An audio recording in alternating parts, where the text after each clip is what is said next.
Probably most of you don't know who the hell I am, but what I do is I study the economics as well as being a hacker myself. And so what I want to do is show you very quickly the economic underpinnings that actually are driving open. And what you'll see is that there are tens of millions of people who have personal incentives to be open, that potentially might or might not be interested in 20 years, might or might not be interested in joining the certification process. So, what I'm going to tell you about is two kinds of economic arguments. And you can sort of say, okay, I'm really glad that this exists, and I will look back at it if I ever need it. What I'm giving you is a quick outline on how this works. And the economics behind the profitability of open design differs if you're designing consumer products or if you're designing industrial products. So let me jump into each in turn. Okay, so first the consumer case for open. This guy is named Joseph Schumpeter, and he was in the 1930s arguing that really producers were the ones who innovated. And the entire system, economic system of innovation support in governments and so on, has been built around the idea that producers innovate and consumers follow along. So now we're talking about consumers, household sector people. And the only role they had, consumers, in the traditional model is they might have needs. That's sort of okay. So I was a hacker, other people are hackers. I knew that wasn't true. You know, we all know it's not true.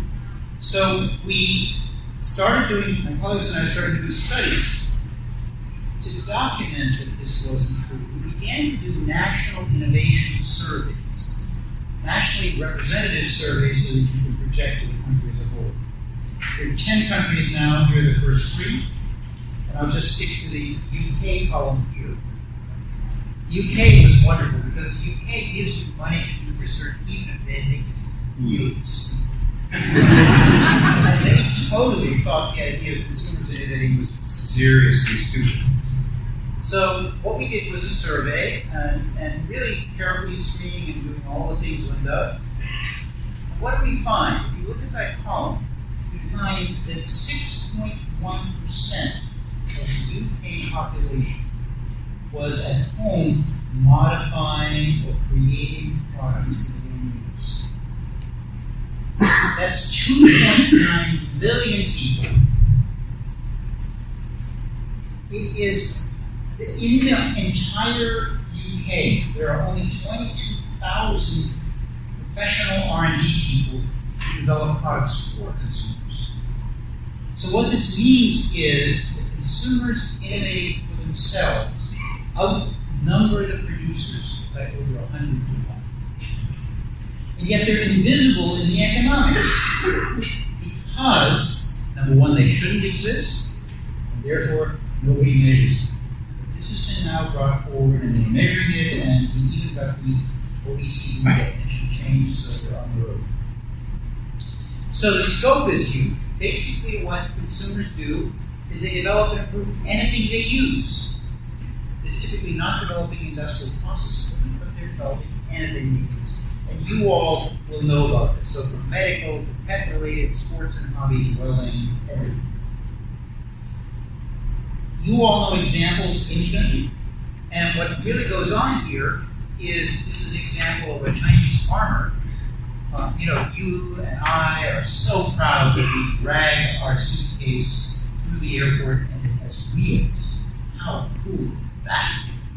But this guy said, well, wait a minute, why shouldn't my suitcase drag me? And so he integrated basically a scooter with his suitcase and documented the fact that he could go through 22 kilometers of a Chinese airport, which is about the ordinary size of a Chinese airport.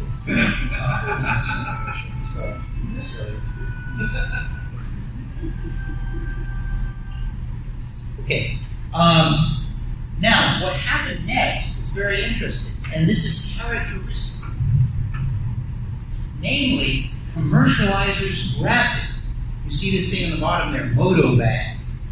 Commercializing people grabbed it. It was available for free from this guy. He did not protect it. And they did not mention him. So as far as everybody was concerned, and as far as governmental statistics were concerned, the moto bag company did this. Right? So our statistics are distorted. And because, again, currently, the only time innovation exists, according to statistics, and we're now getting this changed, is when it goes onto the market. Right? So here's this guy, he develops it, but he doesn't put it on the market. Who puts it on the market? Moto bag. They say, aha, look, those producers are such geniuses, they did it again. Right? That's how the data works. Okay, there are many other examples. I mean, users are doing things like developing the artificial pancreas ahead of producers. You all have your own examples. But here's what's going on. There are really two major innovation paradigms operating in parallel these days. One is normally open and one is normally closed.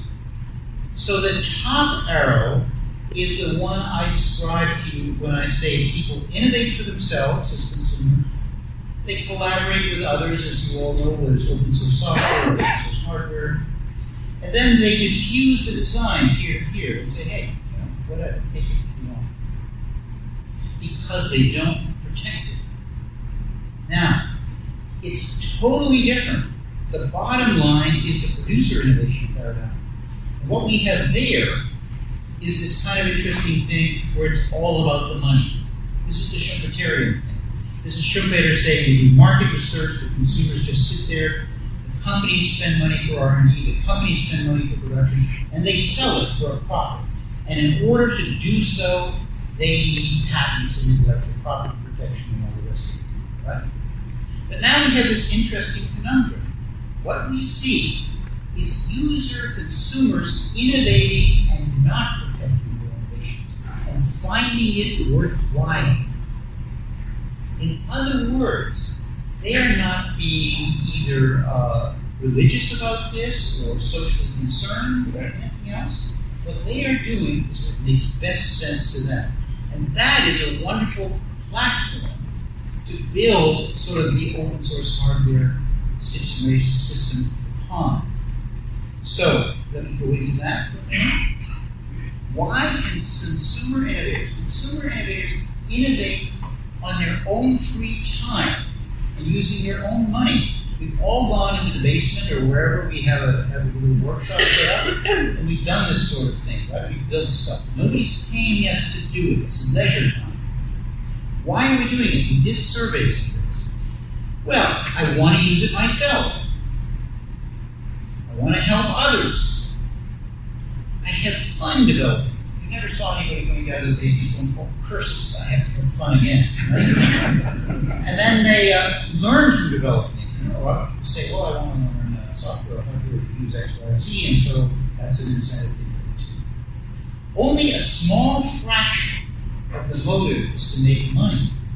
And when you do a sort of cluster analysis of the people and their motives, what you find is that of these entire populations in these countries, this is Finland, you've got these users. The blue is personal need. Fun and learning is green. What you see there first is that you've got users, 37% of the population of all innovators. Participators, they're doing it for fun. They're the ones building supercomputers and algorithms, right? Not very useful, but god damn it, I did it. And then you've got helpers. You've got people saying, I see somebody else with a problem. I'm going to make myself or them a diabetes device that will help them. And then finally you have people who are the household sector entrepreneurs of tomorrow. They're the ones saying, they're only 9% of this population. They're the ones saying, hey, maybe I better protect this. I'm going to make some money from it down the road. So in other words, this whole tens of millions of people spending tens of billions of dollars in just these two countries and so far They are doing it for self-reward. Now that's kind of interesting. Nobody has to pay them. So you don't have to get into, how do I protect myself? It's the lowest cost choice for consumers who don't want to sell something. Why? Because if you invent something, you can just throw it out on the web for free. You don't have to patent. That costs money. To protect something costs money. You just throw it out there. There's no need to investigate or innovate others. The kinds of wonderful things that we see on the web now.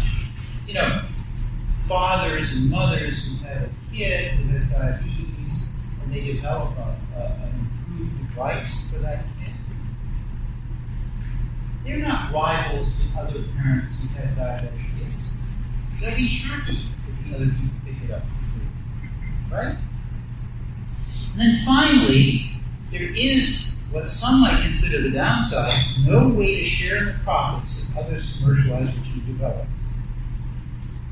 But you were sufficiently incented to do it without getting profits.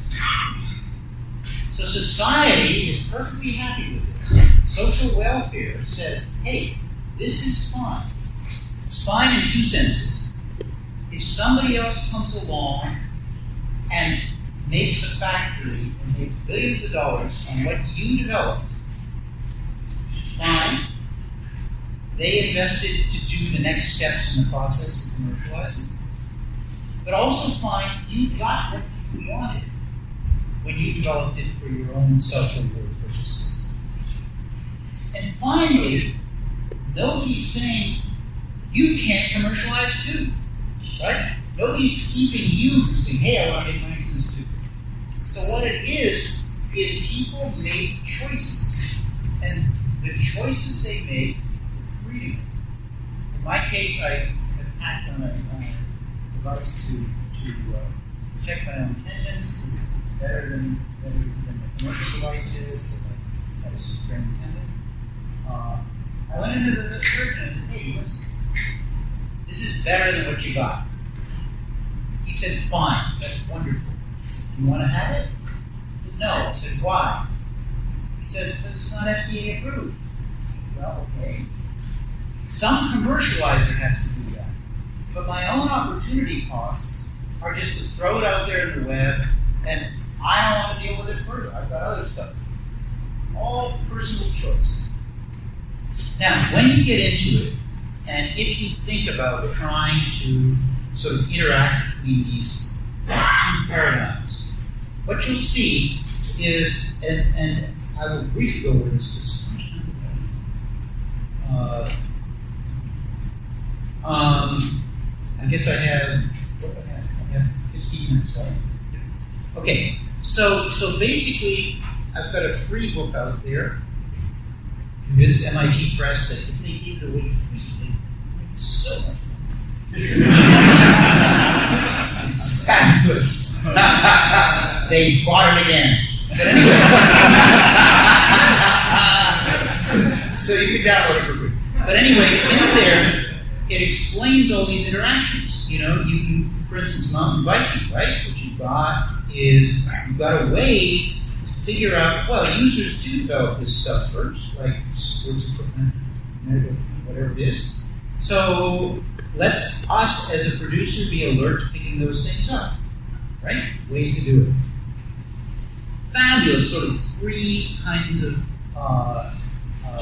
complements to commercial stuff. Sticking with bikes again,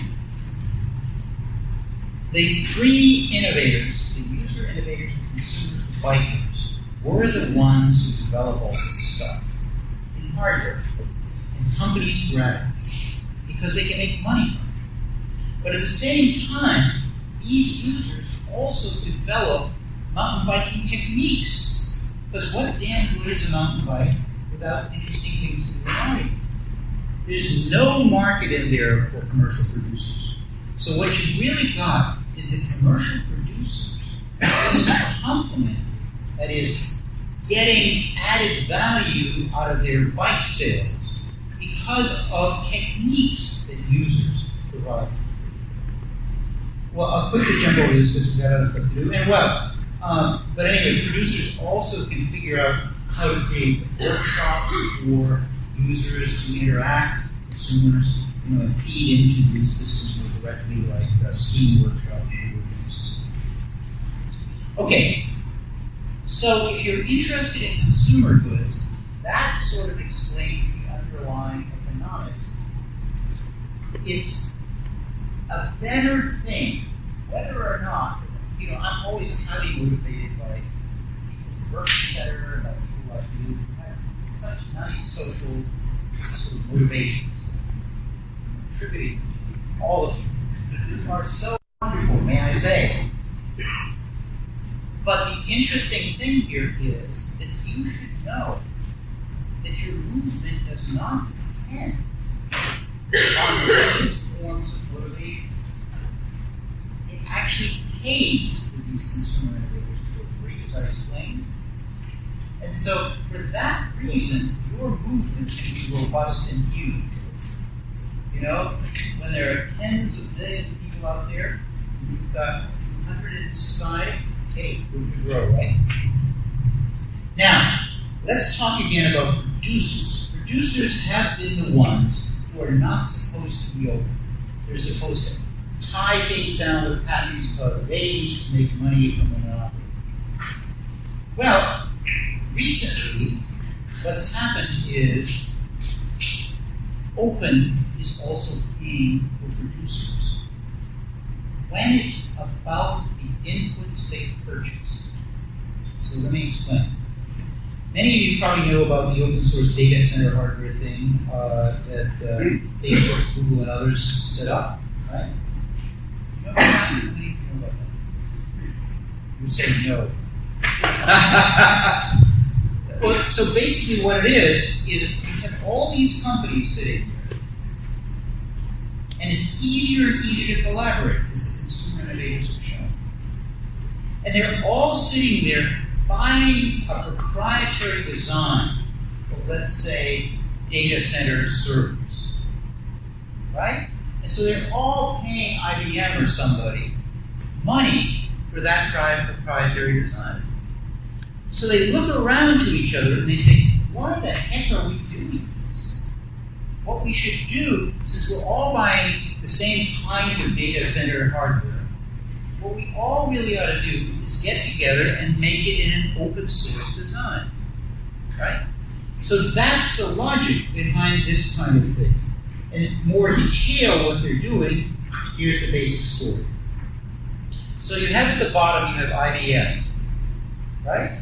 And then you have this group of companies that all buy, let's say, server software. And they say, hell, let's get together and make an open design and we'll just sort of create white box hardware that can be produced by anybody. The interesting, and we've done papers and modeling and showing that this really pays. And then what we have is the next layer, who says, well, wait a minute, the kinds of things that these producers, the inputs to us that we hold in common, we can do the same thing. So what you have is each level of company in the supply chain looks at the firms it's buying from and says, wait a minute, that input is really expensive. Hey, let's make it open source. But those companies are also vulnerable because what they produce in the supply chain is inputs to the next people up. And those people are looking at it too and saying, well, wait a minute now, why don't we go? So the trend is that we're going open on the commercial side too, which is fabulous. And free riders and so on pay. I mean, I won't go into the details of it, but basically, if you freely reveal something really, especially in hardware, something really happens interesting. People are always concerned about free riders, people who get to use stuff without paying for it. But when companies put out a design that's open, the interesting thing that happens they destroy the design market of the proprietary producers. So they push everything towards it. It's fabulous. It's really great. So again, on the commercial side, what you've got here is amongst producers, what you've got again is this general shift towards open. This creates a huge community chance for you. Now, what can producers do when they can no longer compete on proprietary designs? Well, they can compete on something else, maybe. But it's very possible that producers, these giant corporations that have too much power or concentration and so on, are going to be severely damaged over the next 20 years, become less important. Because, the conventional argument is, well, producers have an advantage in better production capabilities. But you know what? They're offering those abilities to open source people who want to produce just small numbers of items. Economies of scale in production. Hey, but again, a lot of these economies of scale are available in mass customization. Better distribution sometimes. Well, yeah, but better savings on local production for local use. Or popular brands. Somebody mentioned brands here. Yeah, but brands like Linux and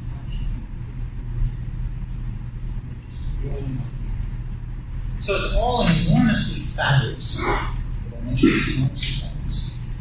And that's the story. So there are examples out there I will go into where, in fact, people are already going entirely without producers in the hardware space. People are building, for instance, artificial hands for children. They have a network around the world of people who will print locally for children these designs in the right size and so on. And they're competing with producers who sell $7,000 mile electric arms versus $35 hands. So it's all fabulous things are going in the right direction, and I will shut up. So here's the book that you can get for free and make you press happy. And if you're interested in learning about that, but at least you're sort of aware of what's there. Okay, that's the nice to it. Thank you very much.